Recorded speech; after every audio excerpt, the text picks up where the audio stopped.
Hey everyone, Scott Hansen here from NFL Red Zone. I hope you're checking out 1 hour of 5 Yard Rush, one of the best podcasts on NFL football in the UK.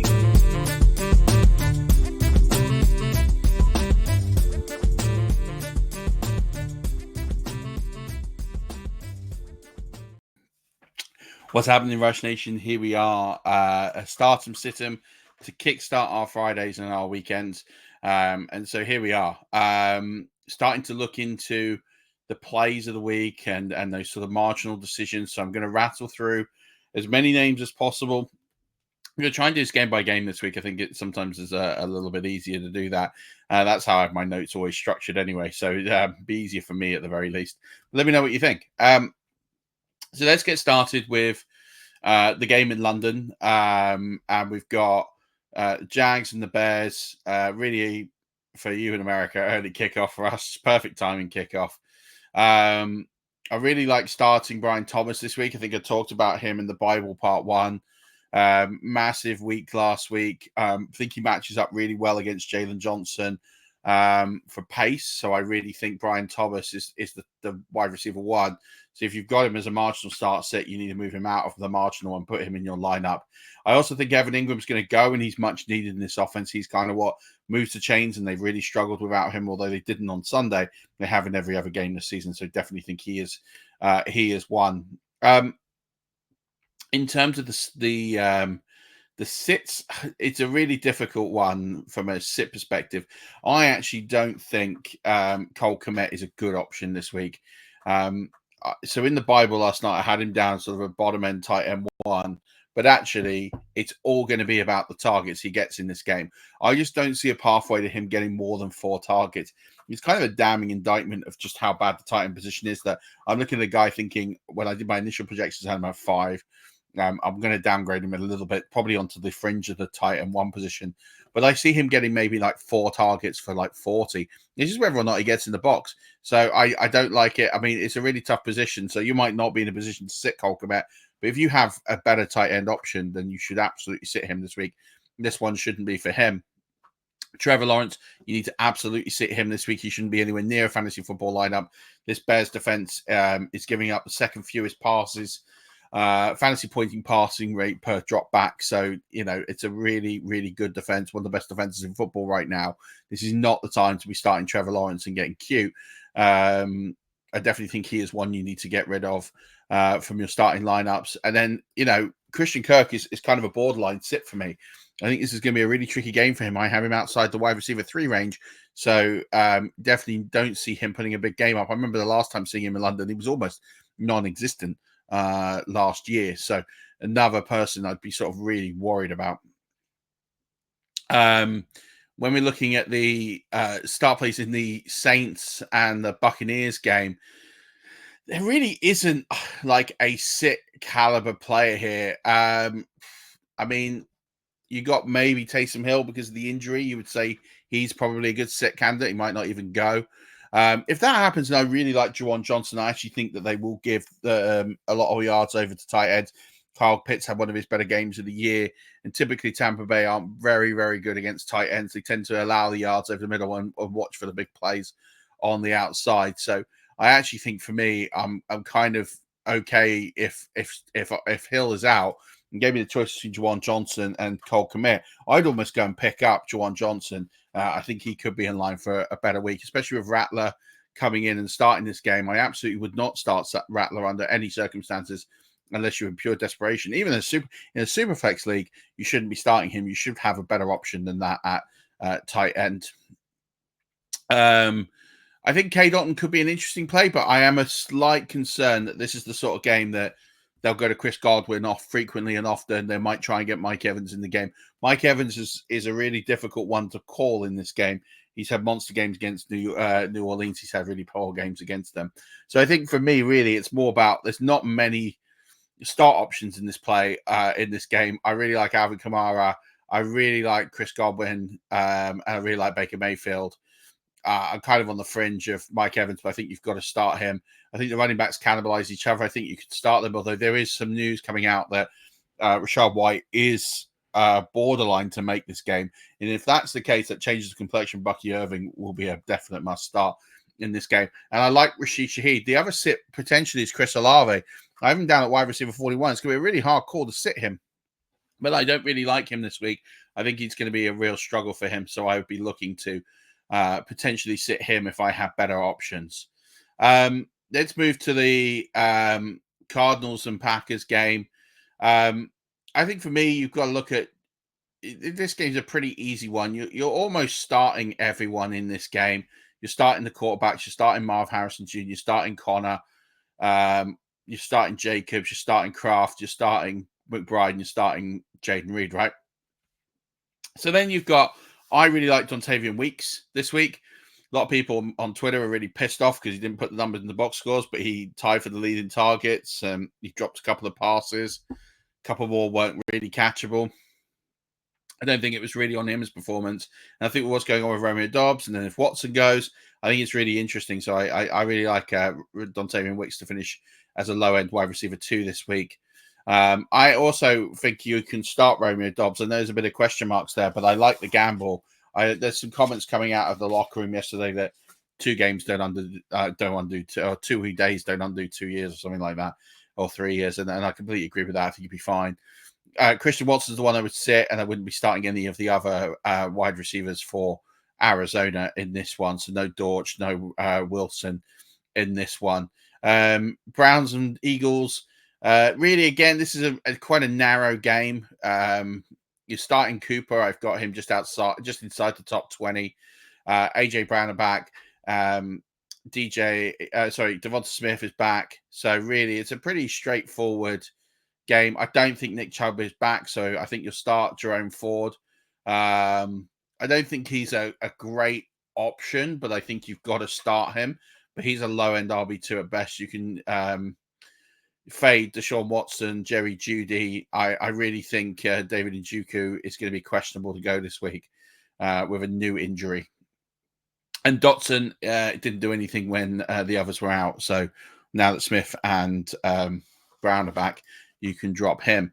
Texans Patriots, definitely fire up Stephon Diggs. I actually think that CJ Stroud is going to fall outside the top 12 QBs, but only Justin, I think he's startable definitely this week. I definitely think you've got to start Tank Dell. One of the big questions for me is Xavier Hutchinson. And for me, I'm not playing him unless I'm desperate. Now, he is one of those plays that if you're scheduled to lose a game by 20 odd points, he could really cause the chaos and he can actually lift you over the top. So if you are in like desperation mode, absolutely play Xavier Hutchinson. We saw what happened with Noah Brown in that role last year. And so I actually think there is a logic of, I need some fodder to just throw at and see if it lands. And he definitely fits into that. And I'm not calling Xavier Hutchinson fodder, by the way, just kind of explain the concept that if you're looking for like the ultimate play here of rather than just banking 4 fantasy points, looking for someone who might score 0, might score 2, or might score 20, Xavier Hutchinson could really be that guy. I don't think he will be. Like, I'm going to stress this now that I do not expect him to score 20 fantasy points. But if he did, and I had to look at everybody that was available on the waiver wire, I'd say he's probably one of the best ones to do it. I'm not starting Hunter Henry in this game. You need to fade him. Demario Douglas, I think this is a big sit. Drake May, you definitely don't want to start him for this one. And you don't want any of these running backs for the Texans. Now, we don't know what's going on with Joe Mixon. He didn't practice yesterday. That's not a good sign. I'm not starting any of them. Even Dara Gumbawale, I want out of all of the run field. They just don't run the ball very, very well without him. I'm also not loving Dalton Schultz, although he's starting to pick up a bit more targets and he could be in line for a bit more work. It feels like against New England it could be a trap play. So I'm just a little bit concerned there about Dalton Schultz. As for the running backs here, look, Stevenson and Gibson, right? So Stevenson, regardless of whether the team tell you he's been dropped or he's not been benched or whatever, he got more of the work. I talked about this on the show last night. He got the majority of the work, like 63, 64% of the work. So not been benched. He just didn't start the first game. It was like a punishment or what. I don't know what it is, motivational, and maybe it worked because he scored a touchdown. I don't really know. But start Stevenson, fade Gibson, but Stevenson's a low-end running back too. Players who I'd be keeping an eye on. I talked about this last night. Jalen Polk and is one I'd definitely be keeping an eye on. I'm not starting him, but I'd be adding him because he could go to the moon. The numbers are really going upwards. Over the last 2 weeks, he's been smashing it in terms of routes run, in terms of targets, and he's been a first read the more than any other receiver on this team. So with Drake May coming in and those two on sort of being rookies together, might start have had a bit of a bond in rookie camp and preseason. So I actually really like keeping an eye on Jalen Polk and having him as a stash play going forward. Now we look at Commanders and Ravens. Again, this one's a really narrow game. I'm definitely playing, like, there's a lot of concern here, like, oh, don't worry about Brian Robinson. If Brian Robinson's fit and healthy, play him. If he's not healthy, don't play him. And really, it's all down to the practices, whether or not he's going to be fit. But for me, if he's available, you've got to play him because he's just a touchdown machine right now. And the way that offense is purring, I want all parts of it. But really, in this game, it's pretty straightforward. Starting Jackson, Daniels, Henry, McLaurin, Flowers. I think you start Robinson. It's worth keeping an eye on Jeremy McNichols. I would have him as a sort of add now in case Brian Robinson doesn't go, because I think he'll see a good bunch of Brian Robinson's workload. I look at Austin Eckler as someone who, in a fractured role that he is being highly productive and highly efficient. He's getting over 10 yards per touch, which is huge. The question is the volume, but I do think he's someone that could be a flex-worthy play this week. And then as for the tight ends, you're really struggling here with Baltimore. I don't think you can play Mark Andrews at all. I think I like having Isaiah Likely as a chaos play at tight end. Like, I'm fully prepared for the fact he's only going to score 5 points. But I really like having him that he could go like to the moon at some point. If you're looking for a touchdown play here, as a desperation bust play here, Rashad Bateman got in the box last week. He's not going to see a lot of targets, so he is a bust candidate. But if he gets in the box, he gets you 8 to 10 points. He could be a sneaky ad off the waiver wire. And I like Zach Ertz just as a tight end. Get you 6 points, job done. I don't like, and I'm sitting in this one, McCaffrey, Justice Hill, and Mark Andrews. They're the ones I'm really dropping. Plus De'Ami Brown and all the supporting cast, right? Chargers, Broncos, and absolutely, like, you've got to start Lab McConkey. I think it's a great matchup for him. I think it goes really, really well. Cortland Sutton, you've got to start. He's had not a lot of catchable balls, but that will only get better with Bo Nix. So I'm really there on Cortland Sutton. And actually, Javonte Williams, he's not scored a touchdown yet, so that touchdown regression is coming. But actually, he's been really good. He's had 18 touches in the last in consecutive games now. He's had nearly 100 yards in each of those games. So I'm really all for him coming back here. And I think with the running back committee, it's kind of all fallen about away from him. I'm kind of all in on Williams being a low-end RB2. As for the sits, I don't want Jaleel McLaughlin. That ship has gone. Quentin Johnston is going to get the shadow treatment from Pat Surtain. As I wrote about in my column, I want to stay well away from that. And I don't want Justin Herbert either. The number of pass attempts per game, I think, ranks him last amongst quarterbacks that have started a minimum of 3 games, and he's not finished above QB 18 at any point, so he is sittable. I'm not starting Joe Nix, Bo Nix even, or Josh Palmer, or Josh Reynolds, or little Jordan Humphrey. They can all sit in that one. Steelers Vegas, really, there's very few players in this game to talk about. You got Brock Bowers, obviously he's the smash play in this one. You've got to start Justin Fields as a low end QB1. Pat Freiermuth is going to be really interesting. I actually think he could have a good week this week, so I'm all in on him. And then I think you've got to start George Pickens because he is one of the best candidates for regression coming. So I'm definitely all for him. Absolutely coming back and bouncing back. And Jacoby Myers as well. I think you're going to see him grow as this wide receiver 1. They obviously feel pretty comfortable with him. No Devontae Adams, of course. And Najee Harris, yeah, low end RB2. I don't think I'm going to get that excited to start him, but if you're desperate at the position, you should. And of course, you're not playing Devontae Adams this week. He is not going to play with a hamstring injury. Alexander Mattison is someone I would definitely be sitting. As with Trey Tucker, Aiden O'Connell, who's going to start, of course, this week. I'm out on him. But Jaylen Warren is not quite ready. But Jaylen Warren is definitely someone you should be going out and trying to get. A lot of people will be dropping him in leagues now because he's not really done anything this season. Go and add, because I think towards the end of the season he becomes the one. I haven't seen enough out of Najee to own that role. Falcons and Panthers. Really this one is pretty straightforward. You start London, you start Bijan. But I have Bijan a bit lower than most. You start Hubbard, who I have on the fringes of the wide receiver one, running back one. Deontay Johnson will have in my wide receiver one. Darnell Mooney, Raymond Cloud's a flex play, and Kyle Pitts. I'm definitely this week, I'm out on Xavier Legette. I'm out on Andy Dalton. And then I'm definitely kind of out on Kyle Pitts. I don't think this is really a big Kyle Pitts game. Everyone keeps saying, well, he got 7 for 88 last week. It was against the Bucks. I mean, anyone get 7 for 88 against the Bucks? I have him as a low. I probably have him outside the tight end one now. I think there's better options out there you can go and pick up for free. Lions, Cowboys. We've got the usual cast here: Lamb, Amon-Ra St. Brown, Jake Ferguson. We have Gibbs, we have Montgomery, we have Prescott, we have Laporta, we have Rico Dowdle. All of those for me are definite must starts. And you should feel pretty good about all of those. I also feel like Jameson Williams got a bit of a tough matchup, but I think you have to start him with what he can do.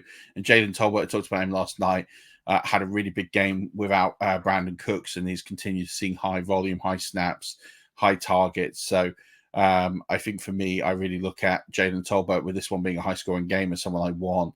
But I'm a little cautious on Jared Goff. He hasn't really been firing on all cylinders. I think you're going to. I think this is going to be a tricky one for Goff. That defense hasn't been anywhere near as good as it should have been, but I do think it's going to be one that I'd be fading Goff on, and I'm definitely fading Ezekiel Elliott. I'm a bit worried about Sam Laporta too. You have to start him given where you've drafted him, but he isn't really delivering the kind of numbers that you want, even though he is running more routes than he was before the bye. And hopefully the bye has really helped shift the focus massively here. So fingers crossed on that one. I do think Amon-Ra St. Brown, I wrote this in the column, has a difficult matchup. I still think you have to play him here. Bengals Giants, if Neighbors goes and he's clear of concussion, has talks that he hasn't cleared it yet, so he is questionable whether or not he can even go. If he doesn't go, then Darius Slayton is a must-start play. You need to go and add him now in case Neighbors doesn't go. I was speaking to someone this morning. They tell me it's 60-40 that Neighbors will go. So it'd be really interesting to see what happens there. But yeah, I definitely think you've got to pick up. You've got to pick up him. You've got to pick up Wan'Dale Robinson if they're still available. But I definitely think with Darius Slayton should be a big play. Should be a wide receiver 2 number if Neighbors is out. Then we've got what's going on with the running back situation with Devin Singletary and Tyron Tracy. Now, I think if Singletary is not fit to go, then Tracy is all wheels up. I think when I say all wheels up, I think he's like a low end RP2. Like, I'm not sitting here I know he had a good week last week. I think against the Bengals it'd be trickier. I do think that if he's back, there could be some split time, and that could actually be the worst case scenario for everyone. I don't think Tyron Tracy's ready to take over this offense yet, so just be a little bit careful of that one. So that's one I would be looking at and being a little bit cautious about there. So, and look, for the Bengals, it's pretty straightforward. It's Chase, it's Burrow, it's T. Higgins, who has a great matchup this week. It's Chase Brown, right? Ignore what's going on with Zach Moss. Chase Brown's the guy I've got him on the fringes of the running back one. So I think for me, Chase Brown, fire him up. He's going to absolutely smash it this week, especially if Moss doesn't go. Moss does go, and I'll start to play him down a little bit. I'm not starting Yoshi Vass. And I said not starting Zach Moss at all. I think it'd be really interesting to see what happens with Eric All. Most people have started to pick him up. I don't think this is a big one for him, but I'd be keeping an eye on this. Right. Last game for me, and that is the Bills and the Jets, Monday Night Football. Right. I mean, it's a really tricky one. Breece Hall, I've got him in the RB2 territory for the first time, and I think it's just because he's criminally underused. I do think there'll be a bounce back. I'm actually had him on last night's show as a buy low. So I think you do start him. James Cook, there's some big concerns with his injury. However, What I would say is if he does go, he's my top 3 running back this week because I think they'll have to run the ball significantly. Allen for me is actually a sit this week, believe it or not. You probably can't because he's probably the only quarterback on your roster. I'm all the way down at QB 17. I actually think this is a really bad spot for him against the Jets. We've seen what they've done with quarterback finishes against them this season, and it's not been good. So I think, and also when you take the fact that Khalil Shakir isn't practicing, he's been utilizing him a lot. I don't see a pathway for Josh Allen to be a QB1 unless he runs in all the touchdowns himself. So that's a one I'm definitely sort of worried about. Also worried about Garrett Wilson. I think he falls into wide receiver 3 territory for me this week. Didn't really have a big game in London, despite having 22 targets, or 23 targets and 101 and 1. I mean, you sit there and you go, it's a big game. But he's on 23 targets and 13 for 101. It's a low sort of average depth of target, very low. I think it's under 5. So you've got to look at that and say, look, that's not great. If he's not going to get that volume again because you kind of advertise what we're going to do. So I think it needs to go to Breece Hall. And then as a result, I think Wilson suffers into wide receiver 3 numbers. Dalton Kincaid, I'm a bit out on as well this week. I just think this is a tough matchup for him. But I do like Tyler Conklin. I actually would be streaming him. I've got him on the fringes of the tight end 1 conversation. Other players I'd be sitting this week, Keon Coleman, who just hasn't really done it so far. Aaron Rodgers, I'm out on. Todd Downing apparently is calling the plays. Yeah, good luck with that. He is awful. Alan Lazard, I'm out on unless you're desperate in deep leagues. Mike Williams, Curtis Samuel, and even Braden Allen. I'm not starting him this week, but I do think he's someone you need to keep an eye on. For me, I'm all about the Breece Hall comeback game. I'm not necessarily saying it's going to be this week, but I think it's going to come and it's going to come soon. So make sure to ride the train on that and just watch the injury for James Cook. That's going to do it. That should give you a lot more context. Hope you really enjoyed this one. I went into a bit more detail last week because I got a few comments saying I wish you'd done a bit more players. I'm like, okay, fair enough. We've done that now. So fingers crossed, we're going to get this out straight away. Have a really good weekend. Good luck in week 6. All my rankings are on the Patreon, patreon.com/5rush. They are free to non-members, so you can check them out, but hopefully you subscribe while you're there as well. Thanks so much. Take care. Have a good weekend. And don't forget, as always, keep rushing.